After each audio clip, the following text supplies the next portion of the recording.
পদ্মার ইলিশের সুখ্যাতি জগৎজোড়া, আর যদি হয় মাওয়াঘাটের ইলিশ, তাও আবার লেজের ভর্তা, তাহলে তো কোনো কথাই নেই।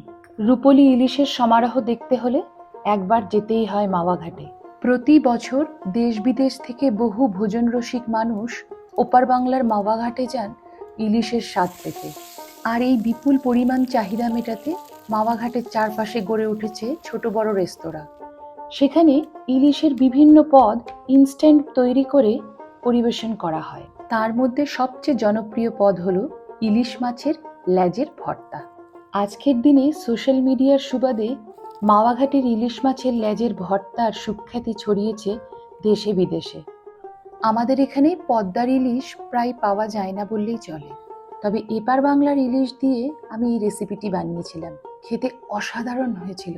তোমরাও একবার ট্রাই করো আর আমায় জানাও। ভিডিওটি ভালো লাগলে একটি লাইক করো, পেজটি ফলো ও চ্যানেলটি সাবস্ক্রাইব করো।